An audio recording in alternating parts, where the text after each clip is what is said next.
Welcome back to another episode of Stack and Strength. I'm your host, John, and today I'm joined by Vince, host of the Bitcoin Broadcast, a podcast dedicated to Bitcoin news, analysis, education, and meaningful conversations with people across the Bitcoin ecosystem. Through his platform, Vince helps listeners look beyond short term price moments and understand the developments, ideas, and principles that shape Bitcoin's future. In this episode today, we will explore Vince's own Bitcoin journey, what motivated him to become a broadcaster, the proof of work behind building a Bitcoin media platform, and how he separates the meaningful signal from the constant noise that is surrounding the industry. We'll also discuss a bit about the volatile market, self custody, running a node, responsibility of Bitcoin content creators, etc., and the discipline that is required to remain focused in the long game. Vince, my man, welcome to the Stack and Strength podcast. It's great to have you here. How are you? Good, man. It's good to be here. Nice to meet you. I'm excited. Thanks for having me on. Awesome. Let's get on to the meat and potatoes of the episode. All right. Vince, so what's your origin story? What first introduced you to Bitcoin? Was there a one moment that changed from it being an investment to something much bigger, or what did you first like? What was your Yeah, yeah. Yes, yeah. So my journey, the aha moment didn't happen for a couple years until after I bought. So how I got into Bitcoin was I had a very boring desk job where I just sat in an office, for like 9 hours a day. And I had a lot of downtime. And so in between, during that downtime, I was researching this was in like early 2017, and I was learning how to trade stocks. I wanted to try and make money on the side from my job. And so I like took a course on how to trade stocks, and I went through that. And then the 2017 bull run for Bitcoin started happening, and it was popping up everywhere. And I was like, man, this thing just went from like $1,000 to like 20,000 because now we're in like late 2017. I'm like, this is wild. And so I ended up buying like a Mm. very, very small amount. I bought like $50, Yeah. so I bought that just so I could watch it and see how the money worked with it. I had no idea what it was. Yeah. And so I watched it go up, and I watched it come all the way back down in 2018. Well, in Mm. 2018, I kept buying it. I just kept buying a little bit here and there because of that first big run up from like, I think I bought it at like 13K, and then it went to 20. So I just kept kind of buying like every month, and I was kind of broke, right? My wife and I just got married, and we were living in like a one bedroom apartment. And I think I was making like $38,000 a year at the time. And so I was buying bare minimum like $50 a month at this point. And I kept buying Mm. though. Well, fast forward a little bit into 2020, I ended up quitting that office job and started working with my dad because he wanted to learn about trading stocks with me, and we were going to try and do that full time. And so I actually went to work for him. He owned his own hardwood floor business, and I was like, I'll go work for you if you pay me that like, $38,000 a year salary. And he's like, okay. And so I did that. But what happened is I ended up finding a lot of podcasts, and Mm. shout out to like Peter McCormack and What Bitcoin Did podcast, because that was the first one that I found. I started listening to it, and I started learning so much about Bitcoin. Of course, along the way, I was listening to like Crypto 101, Mm. Crypto Bro podcast too. So I was buying all the shit coins, dude. Yeah. I was buying Doge. I was buying, typical story. But then 2020 The shit happened. trying casino. Oh yeah. It was fun. It was Yeah. fun while it lasted, right? I Yep. think it's Yep. kind Yep. of dead now. Mm. But then 2020 happened, and I guess I could kind of say that was my aha moment, because you can hear things about inflation. You can Mm. hear things like the government prints money. You can hear things, that government overreach. Right. And you're like, I mean, I live in the United States. Like, not really. At the time, I lived in Colorado, and I was like, what do you mean, like money printing, inflation? Inflation's good for the economy, from what I, learned. Inflation means that the economy is growing, is, that's what you're taught. And Mm. I was like, man, so I had to rewire my brain through basically 2018 to 2020. And then when the pandemic or plandemic, however you want to put it, however, that hit, and I was like, this is what Bitcoin is for. And it just Mm. clicked, man. It clicked. And I went deep down the rabbit hole after that. And luckily by then, my wife and I were making more money. We were all in on Bitcoin then.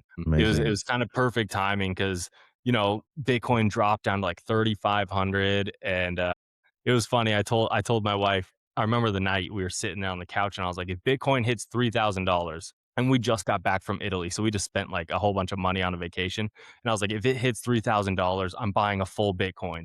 Well, that was the bottom, 3,500. So my Oh, buy yeah. never hit, and so I Yep, didn't yep, yep, I didn't pull the trigger. So I ended up buying actually every month from there yep. moving forward. We set a budget, and I've been doing it ever since. So I guess buying consistently since, hardcore since like 2020, so about 6 years. And Mm, but yeah, man, it's been a journey. I've learned so much about so much. Like it's mm, absolutely incredible. But definitely the aha moment was the 2020 inflation, the printing of money, the government sending out checks to every person, at least in the United mm. States. Yep. Trump started it with like a Mm. $1,200 check. Luckily, I put that all into Bitcoin at the time. My wife got one too. We put that all into Bitcoin, and Smooth. man, he printed trillions of dollars, Yeah, and, yeah. sent us a $1,200 check, and Mm, then Biden did the same, printed a whole bunch of mm, money, sent us a small check, mm, sent the rest to their friends, to mhm. corporations, nonprofits, big companies, PPP loans. They sent $8 trillion within about a year and a half. That's about, at the Wow, time, it was like 40% of the total US money supply. So they printed wow, 40% of our money, and wow.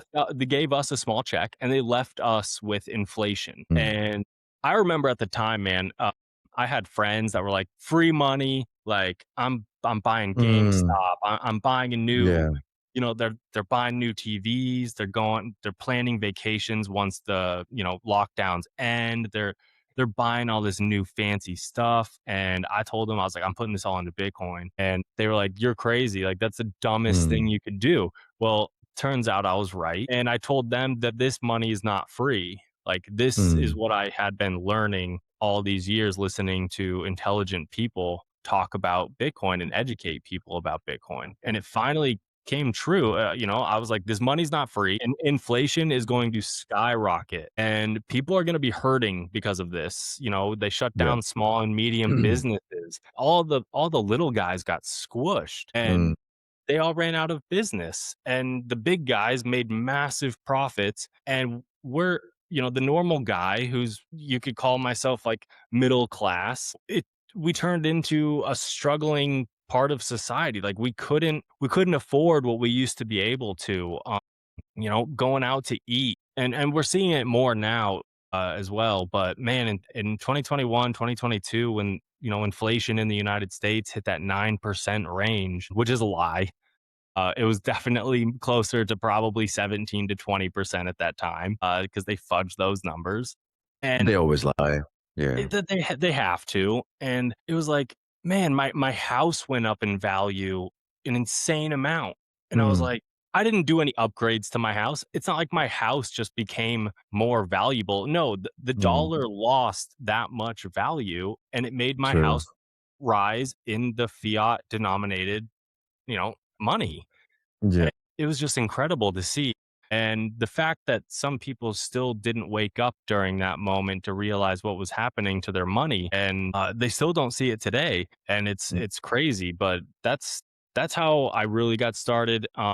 Yeah, 2020, man, that was a crazy time, and I'm very grateful for it. I know a lot of people had a hard time, and people are still struggling from it, but I'm very grateful for it because I woke up to a lot of different things. Because once you find out the money's broken, that's when you mm, find out a lot of other things in society are broken, and that they're lying to you, not just about the money, but other things such as your healthcare or your food or your exercise, how you should be, what you should mm, what you should be putting in your body.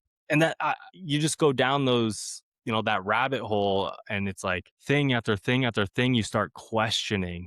And that was a long way of going about my story, but that's where I'm at. And it's been a great journey, man. it's that's an awesome journey, bro. Like such a good story, and not many people get to Bitcoin that way, right? Like, for example, for me as well, it was 2020, but that was more like not really the aha moment as such. It was more like the first thing that I ever purchased was Bitcoin. But I've been buying. But I think similar to what you said, like how when it was 3,500 and you said, no, I'm going to buy a whole Bitcoin at 3,000 and it never went there. For me, a similar experience was when it went to the 20, I think in 2022, the lows after the FTX crash. I think it went to 16 or just around 15 and a half, 16K Yep. and from 65. And then I was like, no, it's gonna go to 12. I'm gonna buy 10 or 12. You know what I mean? Like, and it never happened. So I did make about that at that price too. But I was like, I'll be buying a bigger chunk then. Yeah. But that never happened. So that is, and for me, that was such a good. What I took out from that is, do not try to time anything in the space. Right? We would not be able to do that. Do not, and especially the bottom. Don't try to time the bottom. Don't try to time the top. Constantly DCA is the best way. It takes every fear, every emotion out. It does not matter what price you're buying, your average will always come down low. And this is a very such a simple, it is so simple, this concept. And I try to explain this to people. And when you mention about broken money, right? Because you've been in the space for such a long time and you've learned so much by your readings or listenings and talking to people. So your concept of broken money is clear. People are very far from that in general, is what I think. And I think that's what we're trying to do. We're trying to help people understand it and spread as much information out. So if hopefully they listen and then they try to go and do their own due diligence, right? So broken money, as it sounds, how it should make sense to as it sounds, right? But they really have to dig deeper to understand why is it broken? What does it even mean by that? Like, it's not like physically your coins are broken or your notes are torn up. Yeah, man. What did you first like misunderstand? What did you misunderstand when you entered the space about Bitcoin? Well, when I first I mean, I misunderstood a lot, like, just about Bitcoin in general. I had no idea, like, what Bitcoin mining was, UTXOs. I had self-custody, having your keys. So there's a lot of stuff that I didn't understand about Bitcoin when I was learning about it, of course. But I mean, when I first got into it, like, I didn't understand things like, the dollar isn't backed by anything. That was a huge one. Like, learning the history of money is very eye-opening. And I think everyone should go down that rabbit hole of learning how money was created. I can't say for Australia. I don't know your guys' system, or like the UK. I Yeah. just know the United States, about 1913, when the Fed was Mhm. essentially created and big banks were created, and the the whole system was doomed to fail since, from Yeah. there. They essentially had a monopoly on money, and it was set up to help them and hurt everyone else that worked for dollars. And then, Mm. you can fast forward, I mean, through the wars, money printing, and then it's like, they couldn't really quite print as much money because it was supposed to be Mm. backed by gold, right? Mm. Until 1971, when Nixon took us off the gold standard. And that was a very, catastrophic thing that I think people don't even recognize. Most people, Bitcoiners know this, but most people don't even recognize how catastrophic that was. It was portrayed to them like this is a good thing for us. Mm. It'll make it so the United States can afford things. And now it's like you can't afford anything Yeah. because it allowed the government to print unlimited money because our dollar was no longer backed by gold. And we don't even know if we have gold in Fort Knox anymore. And so He did said he would audit it. I know, we'll see, man. We'll see if he We'll audits see, it. yeah. That'll be I don't think interesting. he will. I don't think so either. I think it's just Yeah. talk. But Yeah. yeah, I mean, the dollar just became worth nothing. It was Mm. based off of "Trust me, bro," Mm. and the military. You could say that, the US dollar is backed by the US military, because anytime a country tries to get off of the US dollar standard, which is also, you could say, the petrodollar, oil and gas, you know, you anytime that they try to not use the United States dollar to trade oil and gas or commodities and things like that, we typically go to war with them, and it's Yeah, usually just because of something else, some terrorist, or they say a yeah. nuclear weapon. They come up with some Mm-mm. excuse to rally the United States behind it, because we're like, Yeah. yeah, that shouldn't be going on. But I have my doubts that that's the real reason. I think it's because we want to keep the dollar strong, and Yeah. Absolutely. it You're just absolutely spot yeah, on. Yeah. All of them. Iraq, uh, yeah, uh, Afghanistan. Saddam's Muammar Gaddafi in Libya, and then recently was it Venezuela? Was it the or Argentinian? Which prime minister did you guys just did Trump just pick up and bring on back to the U.S.? That was Venezuela. We Venezuela? Yep. Yep. yep, we just Um, shoot. Why can't I remember his name off the top of my head? yeah, I have a brain freeze. I do have his name in my head as well. But yeah, and all of them try to go off the dollar standard, and that's you create an XYZ reason, weapons of warfare or bioweapons for Iraq and something else, Libya. The stories are made people to believe that is actual reason, but no. And if you look at it today, Iraq and Libya are in shambles, man. Libya is a torn nation now. Venezuela, I'm not so sure yet what's happening, but yeah, we'll see. Afghanistan is a total wreck. Yeah, but I yeah, mean, and um, now s- we're doing this thing with Iran, and it's like, exactly. Yeah, and Iran, it was supposed to be for a nuclear war. Sorry to get off topic, but it was supposed to, they told yeah, you that they, don't want them to have a nuclear weapon. Well, it's like they've been saying that for mm, 50 years about Iran, and now it's mm, happening, and I'm like, there's no reason. I don't think there's a reason for it, except for the United States is doing United States things, and we're being the world police and want to get stronger. That's my opinion. and I think I believe that. Interestingly, I also happen to follow and listen to. I'm sure you know Simon Dixon. Yes. Have you heard about yeah, Simon Dixon? Simon Dixon's views and concepts. So he has interesting take on the system, tries to bring it out to the masses. And he mentions about the financial industrial complex and the military industrial complex and how these things are all pretty much fabricated, and the decisions have already been made in the back end on what has to happen. It's like theatrical show for people, and the big guys behind have already made the decision on what's going to happen. But there's a Strait of Hormuz, the war, and everything. And it actually makes a lot of sense in a lot of things what he says. Plus, he's a huge proponent of self custody. So that is something he's saying the only way to exit the system is to have self custody and not having yourself tied up with this individual, like institutional wrappers or ETFs or companies that are selling you yield products on Bitcoin, etc. Right? Your self custody is the key, and yeah, he's been saying that since Bitcoin was $3, bro.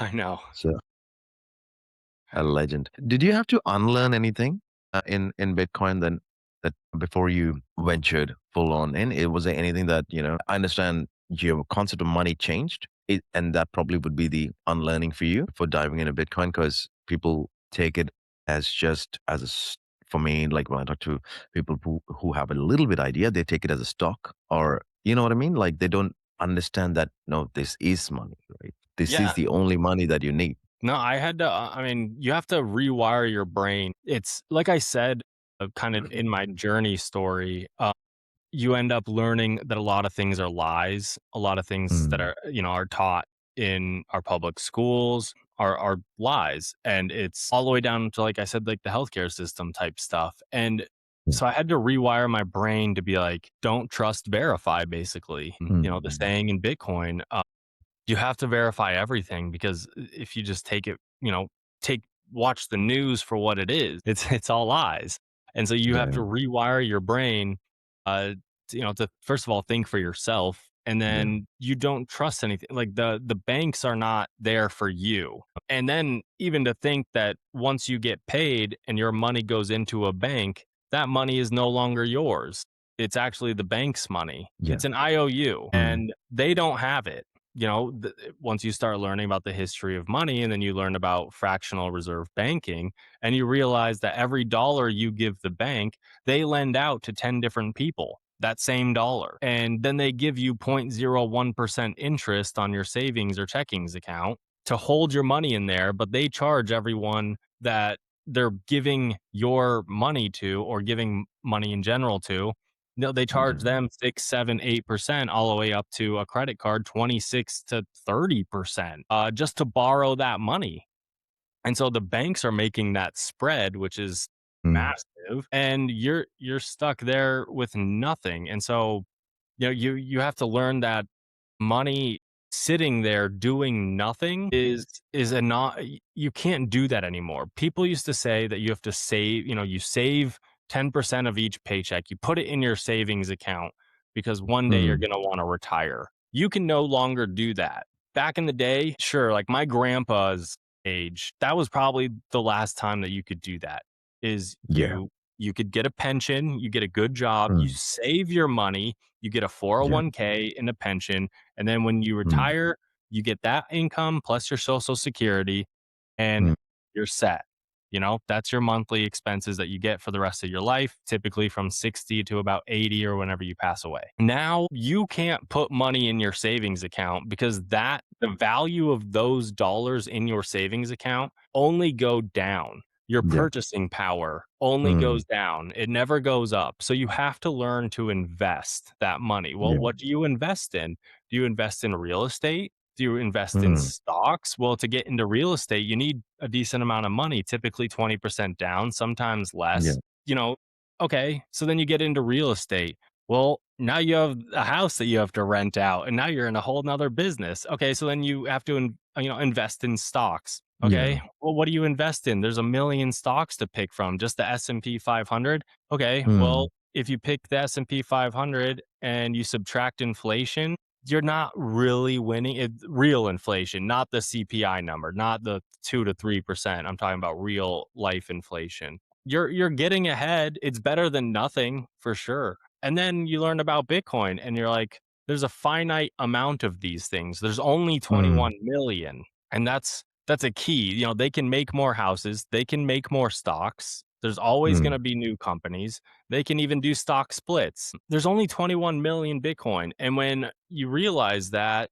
and you realize that it's basically programmed to go up for forever Yeah. because of that.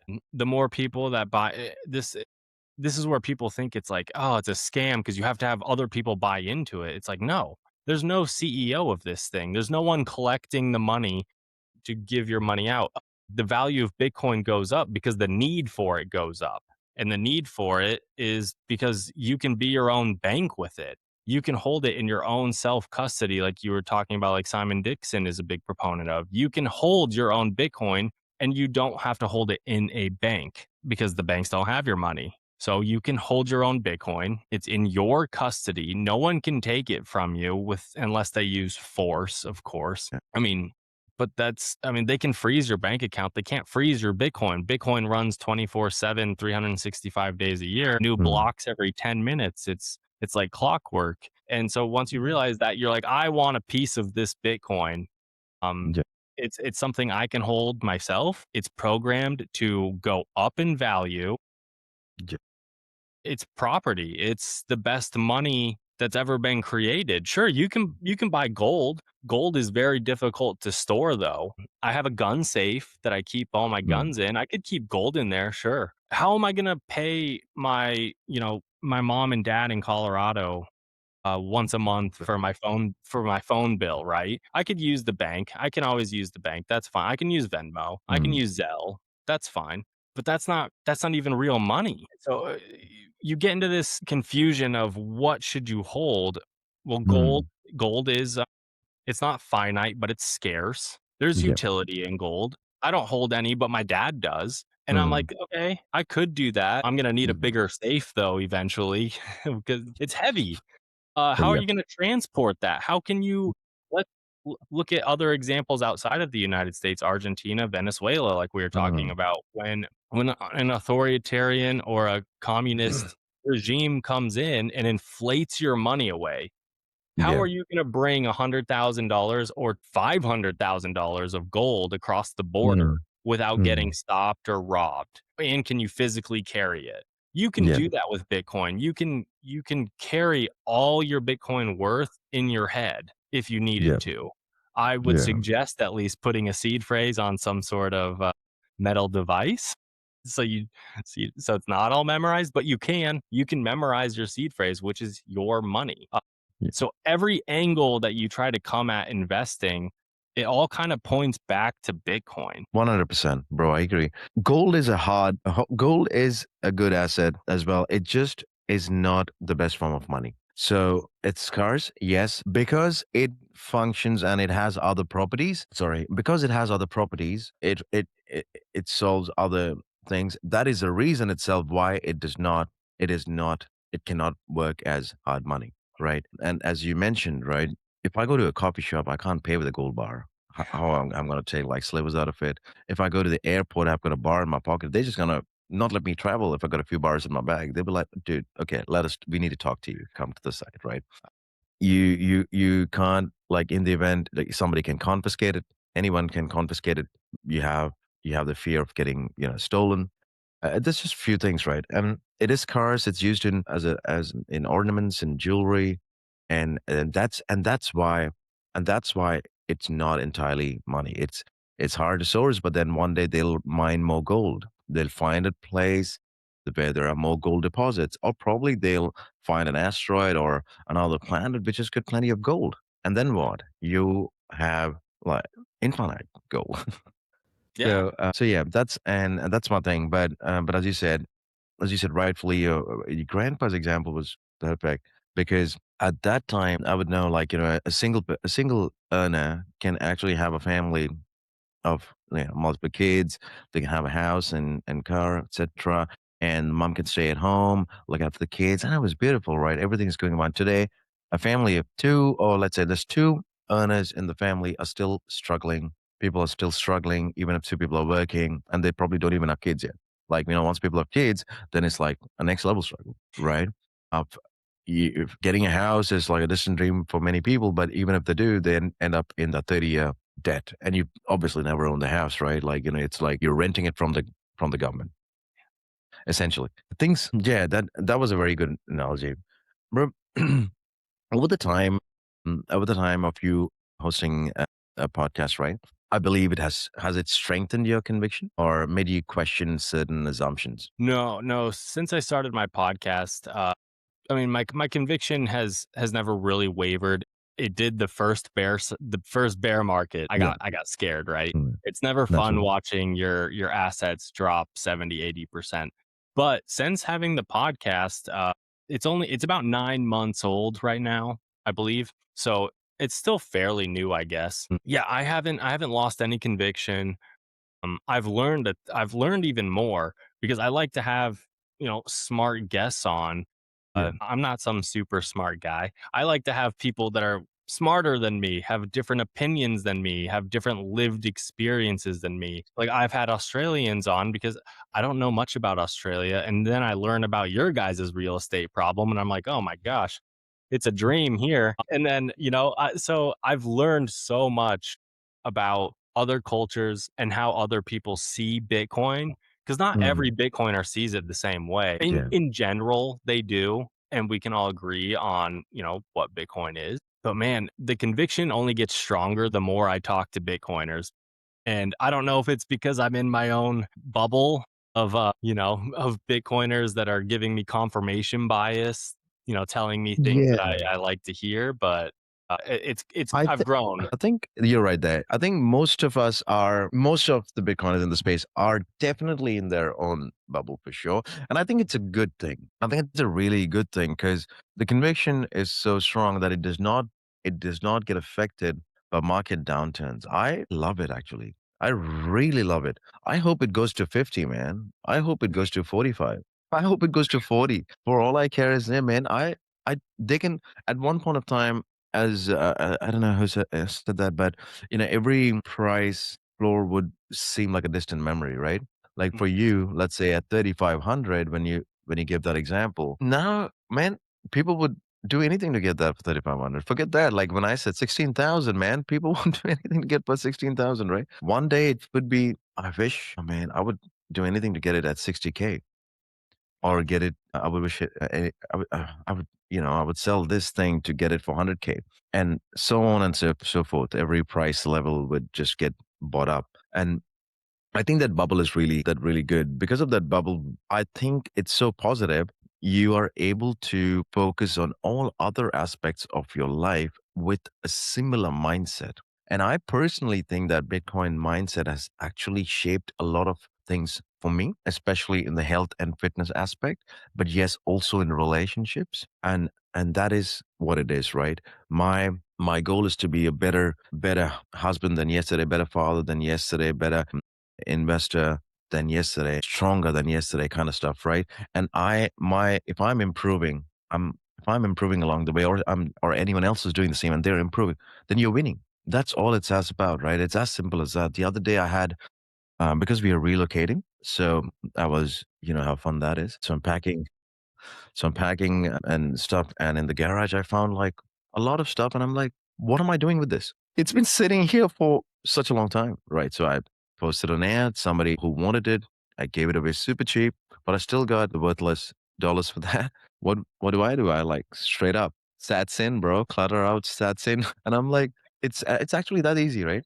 Like when things like that, when people they can't they'll end up buying all the stuff that they don't need, all the subscriptions that they don't want, all the takeouts that they never wanted. You could actually take a little bit of effort and do the cooking yourself. And but yeah, again, but yeah, man, another aspect, right? How do you separate this, especially in terms of the volatility right now at the market downtown? How do you separate the noise from? I know you obviously your conviction is strong. You've been in the space for a long time, but for someone new, right? How would they separate the noise from the signal, especially in the media? Though they're force fed. Like they'll hear something. Bitcoin is a scam. Epstein funded it. Wait a second. Mark Cuban is dumping it. Oh, Michael Saylor sold 32 BTC. Guys, firstly, Bitcoin doesn't care. It doesn't care.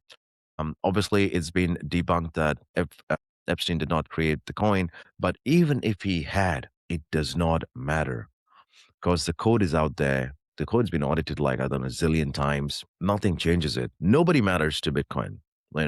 Whether it's Trump or Mark Cuban or anyone.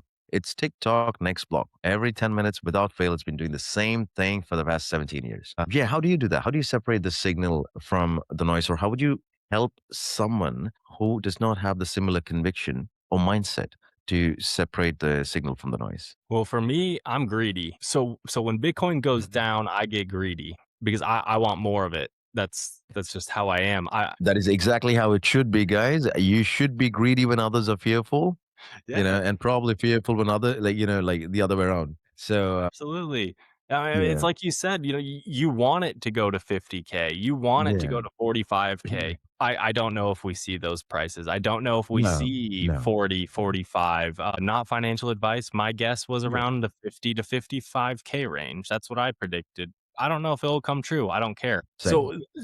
If you're new to this space, the best thing you can do is educate yourself and turn on a DCA.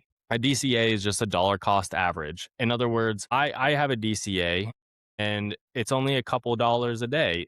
During bear markets, I turn that DCA up.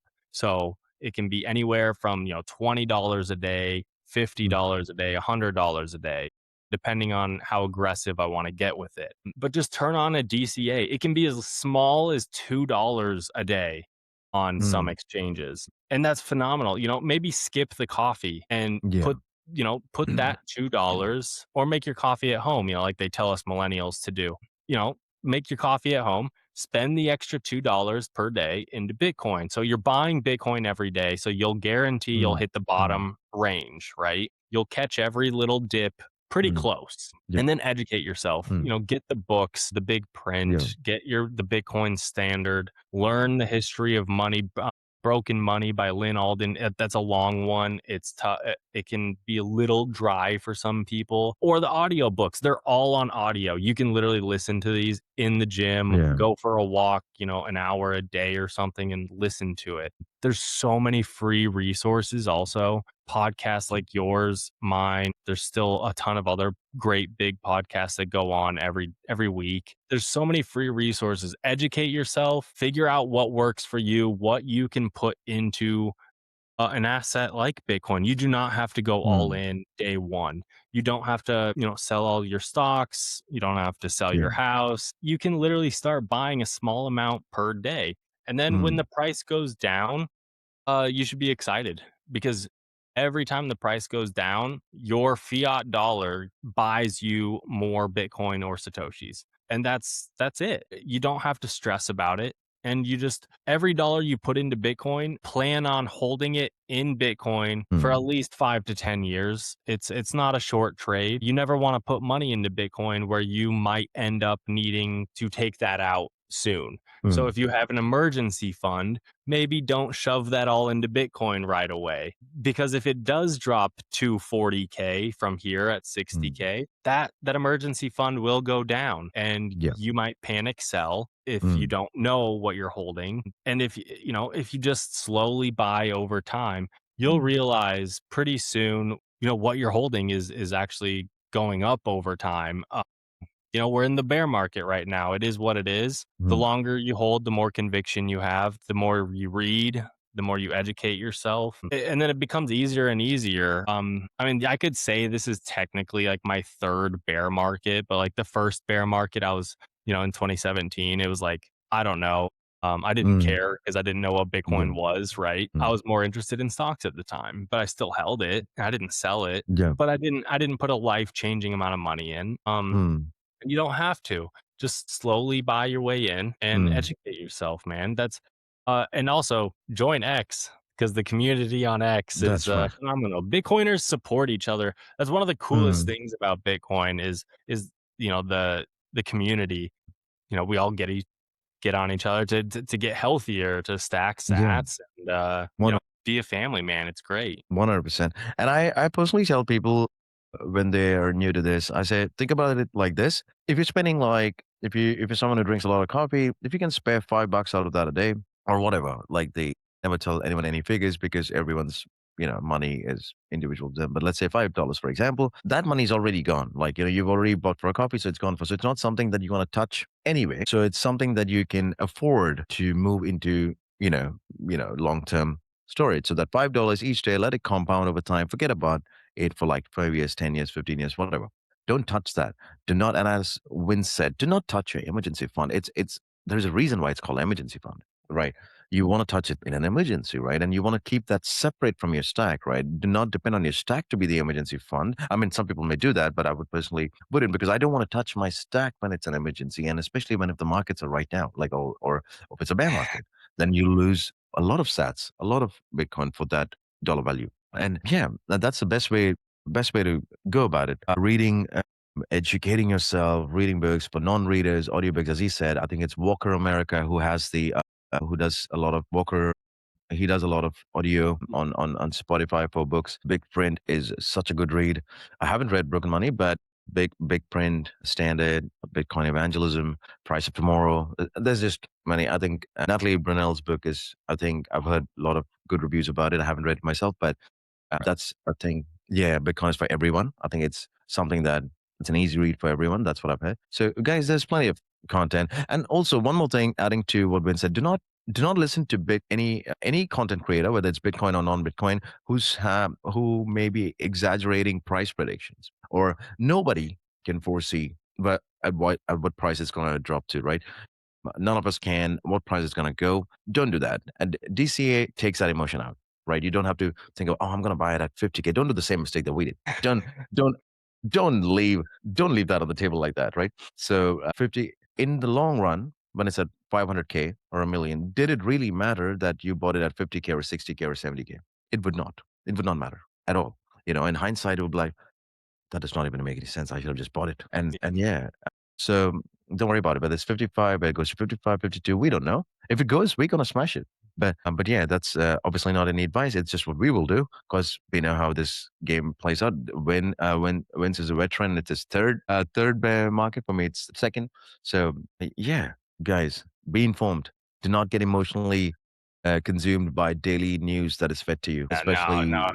the media. Stay away from Yeah, that. ignore the headlines. There's so many, Yeah. fake headlines out there that will distract you from what Bitcoin even is.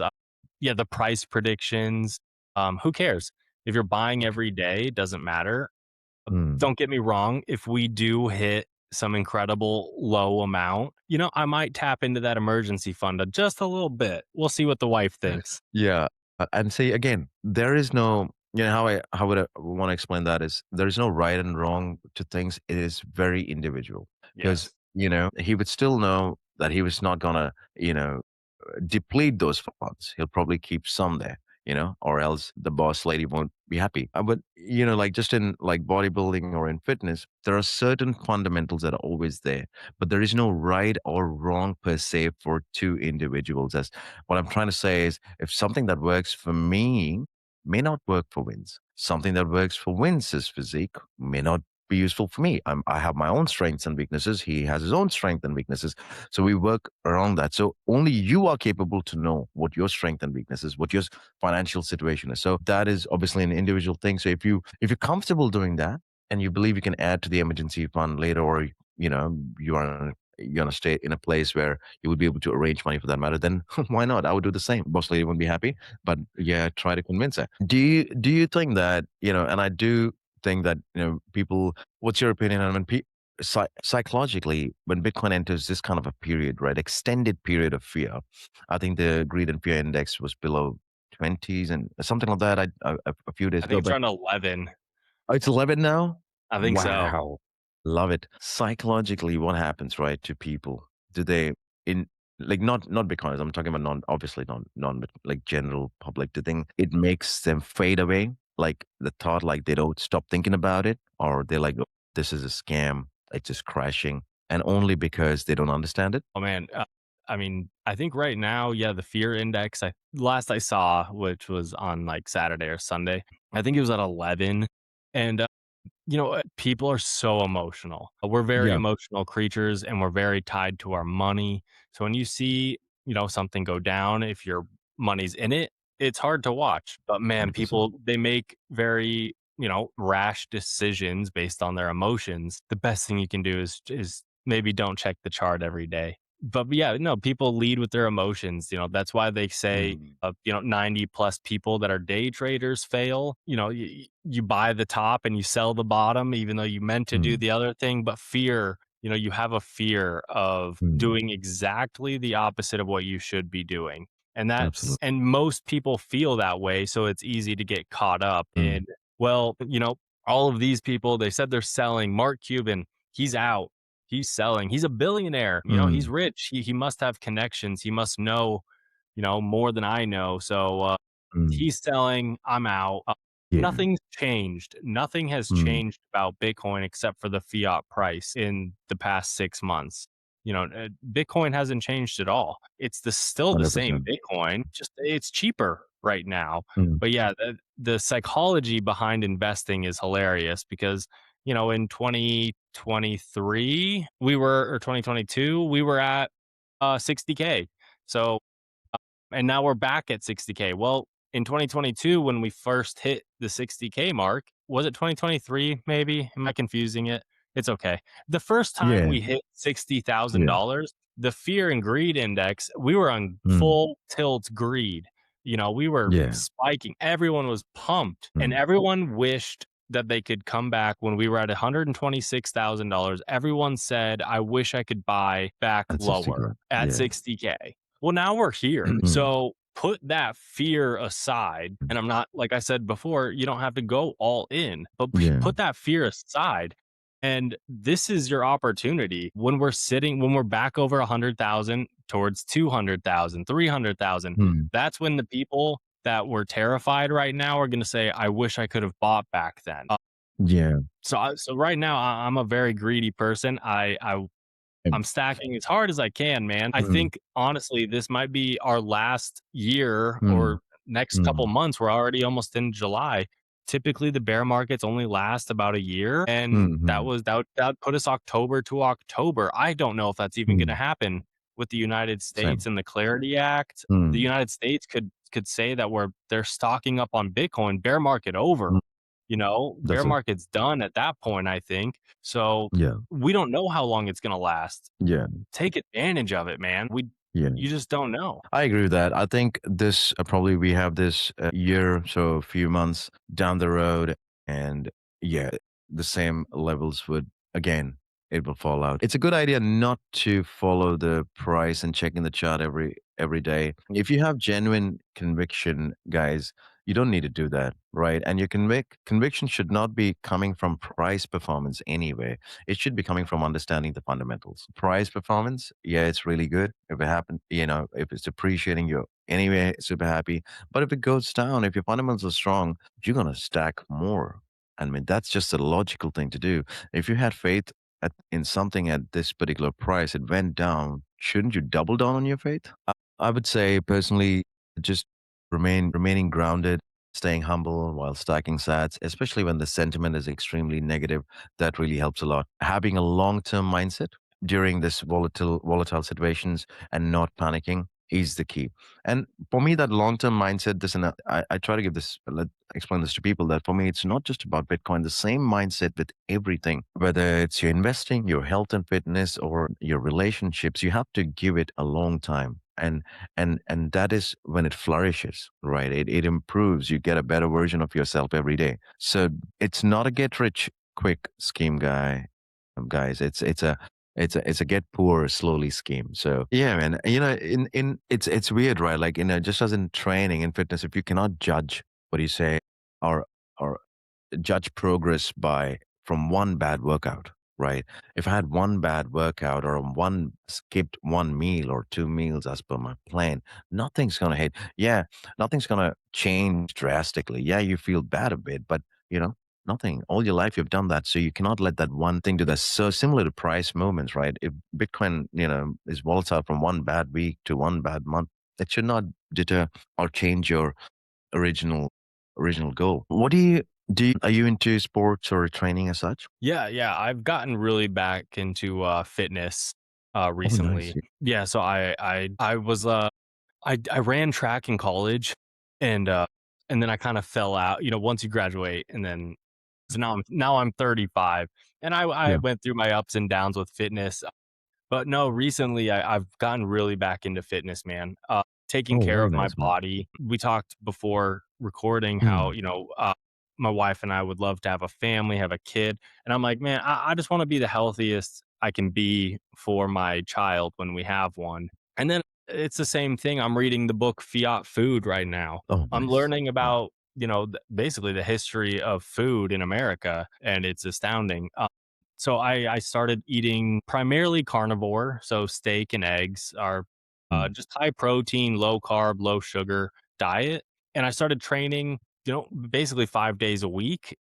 That doesn't Mm. mean I'm lifting heavy every day, but I go to the gym 5 days a week, or I do some sort of physical activity, 10,000 steps type thing every day at least. But I do lift. Right now, I'm doing a push up challenge that we started back in October when it was $120,000 to do 150 push ups a day until $150,000 Bitcoin. I started that with a bunch of guys and it's kind of fizzled out, but I still do it. We thought it would last like another month or 2, 3 months, and we'd be at 150K. And yeah, here we are 9 months later, and I'm still doing 150 push-ups a day That's because awesome, man.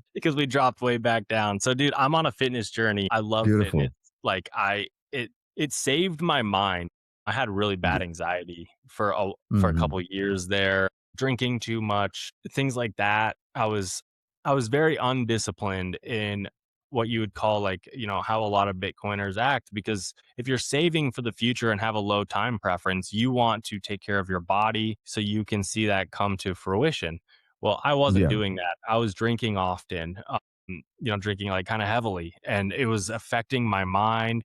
I developed really bad anxiety, and I decided eventually when my wife and I had the kid talk, and for the first couple of years, it just wasn't happening. It wasn't happening, and eventually, I was like, I should just take care of myself, and Mm. so I quit. I quit all alcohol, Mhm. so I don't drink anymore. No, so I eat pretty dang healthy. I mm. still go out to eat because I love, cheeseburgers, and I live in Florida, so I go sit by the water and, we go out to eat every once in a while.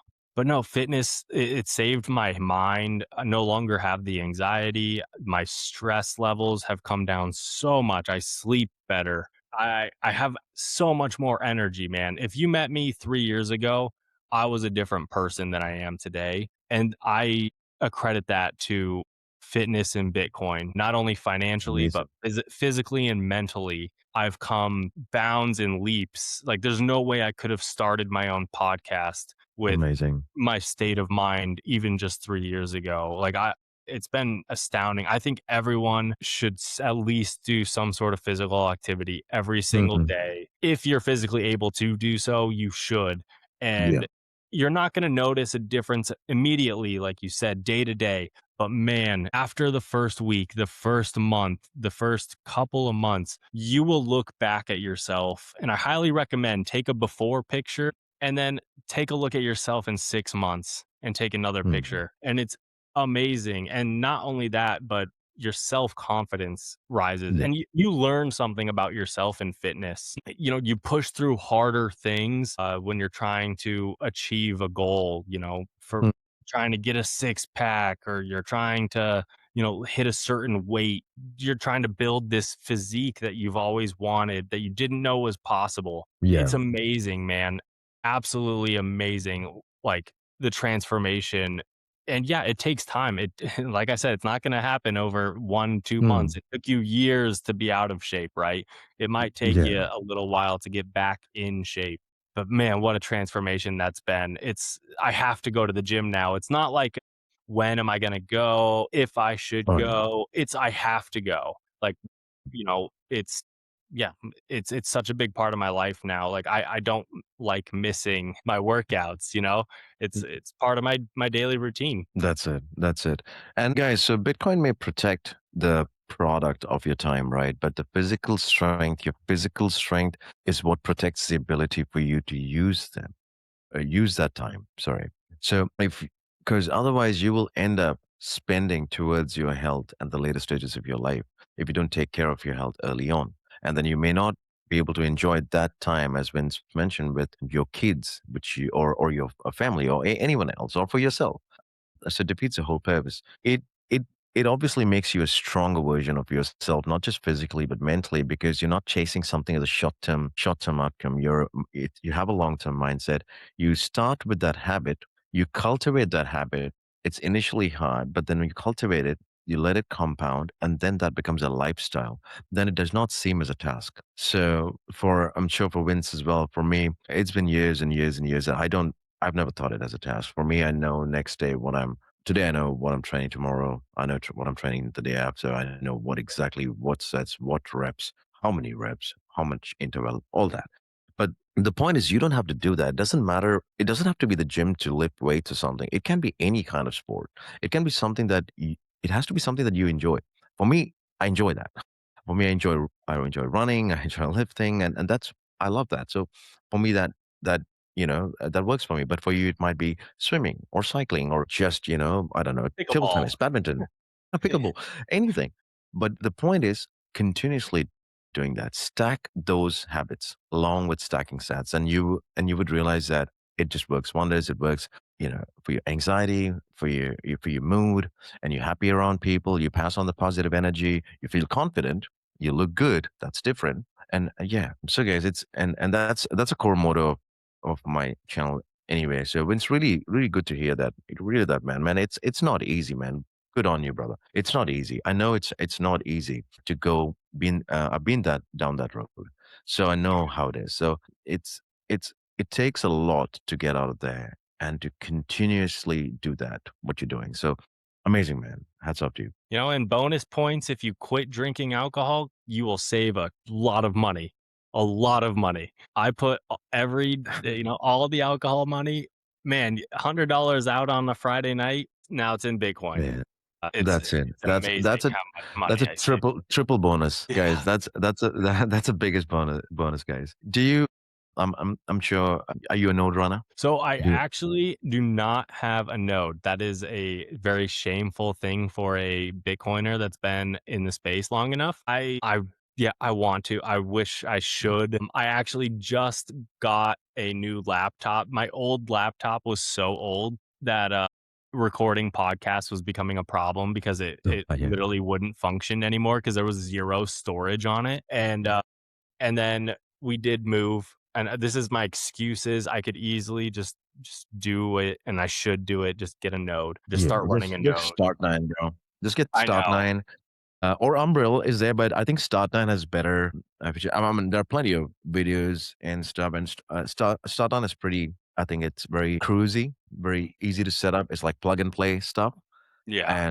and yeah, it's amazing. Yeah, yeah, man. Yeah, don't you're there. You're thinking about it, so yeah, that's all right. So I think because I think it was Satoshi's original vision anyway. Bitcoin is running their own node. So I think Bitcoiners should run their own node. I think it's mm. important, and yeah, shame on me for not running my own node. So that's on me. Yeah. Do you think that institutions or these institutional wrappers surrounding Bitcoin are they strengthening Bitcoin? Are they recreating the same custodial system around it? I probably have a not Mixed. so favorable answer to this. I guess I have 2 answers. One is Bitcoin is for everyone. Mm, So it's for your enemies, it's for the worst people in the world, it's for your friends, it's for your family, it's for anyone because it's permissionless. So institutions are bound to come in. Well, they did. mm, Institutions are, they created ETFs. Well, that's phenomenal, man. mm. Now people that wanted exposure to Bitcoin can get it through an ETF, right? They Yeah. can buy it and they can hold it in a 401k, they can hold it in a Roth. That's pretty cool, but it's not Bitcoin, and Mm, that's the big difference is so yeah. they made it so people could get exposure to Bitcoin, and they brought a lot of money in, and so, yeah, it helps pump the price, you could say. Or That's dump the price. that's or dump the price or Mm, manipulate the price if they can. manipulate the price. They can create, futures contracts and derivatives and Mm, paper Bitcoin and all these things that they've done to every asset. And so those are that's the good and you get the bad. But the bad thing is people are more focused on the aspects of money of number go up than they mm, are of self custody, of owning your own Bitcoin, being your own bank, self sovereignty, freedom. The aspects of Bitcoin that I love, I want to hold my own Bitcoin. I don't want someone else to hold it. Well, if you hold the ETF, that's not Bitcoin. The BlackRock holds your Bitcoin at that point. And if you mm, buy the treasury companies that hold Bitcoin, my MSTR, if you buy MSTR, that's fine. I don't care. I mm. own some MSTR, not much, a very, very small amount. But some people would rather hold MSTR than Bitcoin because they think MSTR is just going to go up faster than Bitcoin. So they want the money, the fiat gains.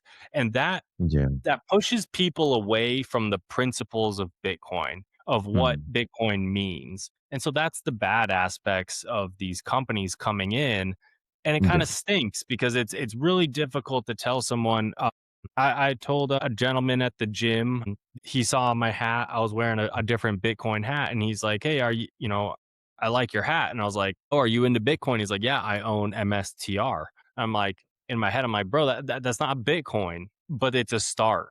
Like he's aware Mm, of Bitcoin. So it's kind of a yeah. double-edged sword where Yeah. it's bringing more awareness to Mm, Bitcoin, but man, it's taking away from the aspects of Bitcoin that I love, yeah. if that answers your question. That I I agree. I agree to that. And I think for a lot of people, especially from another previous generation, or the older generation, it's easier to understand this concept of having something that gives a yield on something for them to go buying Bitcoin, storing it in a hard wallet, cold wallet with securing a seed phrase. It's just too much. I agree. Even if I tell my parents to do it, they'll be like, "Oh my goodness, that is so complicated." Mm. You know what I mean? Like, and for them, it would be easier to understand. Oh, I'll just if I get this, I'm gonna get yield on it. It's like a dividend. Oh, okay, I'll do that. What is it? Oh, it's a Bitcoin thing. So they have that thing registered in your head, right? And I know what you're trying to say, that angle. But for me personally, and it's obviously it's not a dig at any corporation, whatever they're doing. But for me personally, Bitcoin in self custody is the only way to go. Yeah.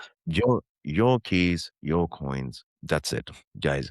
And I will always say that I would never promote anything else that is not Bitcoin, whether it's a yield bearing asset, whether I don't know. I think there are so many names now. I hear so many of these like AMSTR, SATA. I don't know what all it. I'm like, yeah, all mumbo Well, I jumbo. also, we were talking about Simon Dixon earlier. I do Yeah, believe that a lot of these yield products lend against your Bitcoin, don't sell your Bitcoin, but you have to put it up as collateral. That's a way for the banks and yeah, people like BlackRock.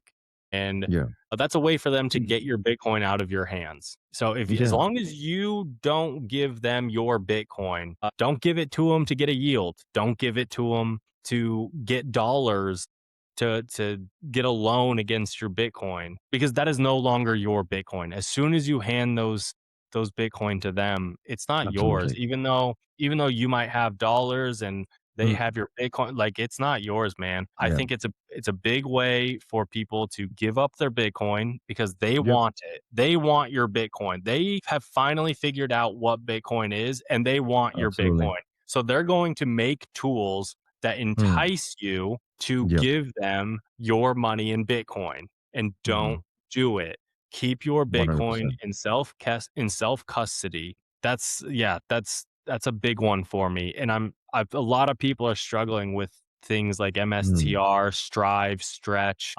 You're giving your money to someone else to buy Bitcoin at that point. Mm. Which why would you do that? Why would you trade your money to get 11.5% return Mm. when Mm. Bitcoin's, CAGR is, 30 to 40%? That's the trade you're making. And so you're trading it in for less volatility to keep your 11.5%. I get it.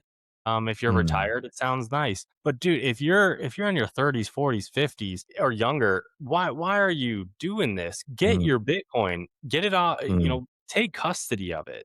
That's what you should be 100%. doing. I agree to that wholeheartedly. No lending platforms, no custody platforms for me at all. I had, I think, on a personal experience, I think I got burned by Celsius, BlockFi when they collapsed. I had some stuff in there, and overnight, it's gone. And FTX, some in there, guys. You can purchase off the platforms, but straight up move your assets into a cold wallet, minimum a hot wallet, but move it to your custody first, right? You control it first, preferably a cold wallet for sure, an air gap cold wallet. Anything that offers that kind of, lucrative, opportunities, higher yields or low interest rates or whatever. You need to understand, right? As Vin said, they want your sats. All these organizations who are giving these products, right? They have their responsibility to the government. They have a fiduciary responsibility to the government. If tomorrow they say, nope, you cannot send these Bitcoin to anyone. If they go to an exchange tomorrow, you cannot send these Bitcoin to anyone. You're not allowed to transfer or send anywhere. They will have to obey that. And you would not do anything. You'll try to log into an account with a username and password and you won't be able to log in. It's happened before. It's happened in the past. It will happen again. So Bitcoin in self custody is the key. Once it just in the interest of time, man, it it was really nice chat. I just have to go because it's in the morning. I have to take my daughter to yeah. So it's just, but it was so awesome, right? So I just want a couple of closing questions with you, right? Like, so for you as a podcaster, right? So what advice would you give someone considering starting a Bitcoin channel? They might be, something whatever that's keeping them away from doing it. What would you want to tell someone? I would say just do it, but Yeah, man. No, absolutely. Even if you are not, fully educated on Bitcoin, get other Bitcoiners on to explain it to you. Start a beginner's Bitcoin podcast. I would recommend. I like Riverside. You can literally start recording on your phone, make an Instagram channel if that gets you comfortable talking in front of a camera. You can get a microphone for cheap. I would suggest if you want to start producing content around anything, just mm, just start doing it. start Don't doing it. be scared about what other people are going to think about you because no matter what, someone's going to probably laugh at you, and Oh yeah, whether 100%. you're doing it on camera or not. So just start, man. That's what I did. It was terrifying. It's never comfortable. Your first one is Mm, probably going to be awful. That's fine. mm, You'll get over it. mm. So just start it. That's what I Yeah. did. I started it for fun. I was like, you know what? I'm gonna just start recording myself and start asking other Bitcoiners about their stories, kind of like Mm. how we did here a little bit. Just and start educating other people. Make a channel so someone else can come listen to it Yep. and maybe get inspired by someone's story. Yeah, man, just start it. 100%. Start whatever. Start creating content however you can. Just do it. The barrier is very low. All you need is a cell phone. That's right. And if it's about Bitcoin, Bitcoin community will support you. So yeah, so just go for it. Wins, before we end, I have some rapid fire questions for you. So just quick answers. What is the best Bitcoin book that everyone should read? in your opinion? The the Bitcoin standard. What is the most misunderstood aspect of Bitcoin? Probably self-custody, man. Who your favorite guest so far? Would that put you in trouble if No, you can choose not to answer that? No, no, no, I've got a couple, Good. Yeah. but so I've enjoyed every single one of my guests. I've even had people on again, but I had one recently that was really cool to me, and that was, Jeff Booth. Oh, wow. Yeah. So Jeff Booth came on my show, and that was just, like, really cool because I loved his book, The Price of Tomorrow, and, Mm. he's just, like, a super down to earth gentleman, Yeah. uh, Amazing. and he I don't know, we just vibed really well on the podcast. That was one of my favorite shows that Jeff I've Booth done. takes it. Jeff Booth Yes. takes it. Nails it. One Bitcoin opinion you've changed your mind about. One Bitcoin opinion? You have changed your mind about. It's okay to sell. It's okay to sell Mm. sat. I used to think buy and never sell. Now it's okay if you need to sell or want. Yeah. Yeah. Just buy back later again. Yeah. Hardware wallet or multi-sig? Uh, I just like hardware wallets. I just this is another thing I really want to do. I want a cold card. I don't have one. Um Cold card is awesome, bro. yeah, I really That's want a my cold card. I keep trying to win one on Twitter and I never win, but I really want Yeah. one because I have Oh, other hardware wallets, but I want a cold card. I ditched the others for a multi-sig cold card setup. So cold card is just Did beautiful. you? Yeah. A price prediction or ignoring the price. I can Choose. give you I Mm. mean, I have no idea. I think I'm very public about my stupidity and predictions on Twitter. So, my bottom bear case is, sometime this summer, I say we have about 3, 4 months left Hmm. of this bear market that could end early, like I said, but my Yeah. prediction is we bottom out anywhere from 55 to 50K, which is not far from where we're at. I think we get Hmm. one more Interesting. drawdown from here. But that said, I'm buying heavily right now, dude. I don't care Okay. if we drop down or not, or if we Yeah. go down Same. to 40K like some people are calling 30, 40K, dude. I don't see it. I don't see that happening. If it happens, I it don't see that. happens. But I think we hit $1 million in less than 10 years. Some people are calling by 2030 or Mm. something, 2032. It's Mm. possible, especially if the United States starts stacking hard, Yeah. and then China has to start stacking, and then other G7 countries have to start stacking. Okay, we could hit $1 million pretty dang quick if that happens. So I say though it's going to take longer. I think it will take less than 10 years to hit $1 million. So 60K seems like a good steal to me if we're going to be at a Amazing. million bucks in less than 10 years. Absolutely. One person you would love to interview. The typical answer would be Michael Saylor. I mean, I would love to interview Michael Saylor. I mean, he's such a smart dude. He's on a different wavelength, with his engineering and Definitely. stuff. You know who I haven't gotten on yet that I really want to is Larry Lepard. I'd like to get Oh, Larry on. man. I think Mm. he'd be fun to talk to and kind of have some Yeah. banter with. Yeah. Again, high frequency. Very Yeah. high frequency person too. Amazing, man. Last but not least, what does proof of work mean in your own life? You gotta show up. I mean, proof of work it's like we were talking about at the gym, when Mm. you're not feeling it. Like today, for exactly. I was not feeling the gym today, man. One of those days. But it's mandatory, I have to Yeah. go. And once you go, you always feel better. Yeah. So it's like you have to put in the work and you'll see results. There's Yeah. no shortcuts. Absolutely. And even if you get a shortcut, some big inheritance, some win the lottery, dude, like you're still going to be unhappy. Yeah. You have to fix your mind, your body, Mm. and Mm. the rest will follow. So, I mean, I proof agree. of work is you have to put in the work. If you want to learn about Bitcoin, read the books That's and it. listen to the podcast and buy Uh, consistently and tell yourself you're not going to sell for at least 5 years. Do that and that's proof of work to me. If you mm. want to lose some weight, don't go take GLP-1s, man. Like Yeah. go to the gym, go for a walk. Just Yeah. stop eating the shit. Sustainable. The Sustainable thing. seed Do sustainable oils. things. Yeah. Something Absolutely. that's That's proof of 100%. work. Yeah. That is very well said, brother. See, I would always suggest everyone like getting off zero is very important. You cannot stay on zero. The risk is actually not owning Bitcoin is a bigger risk than owning Bitcoin. Always Yes. you need to think about it, guys.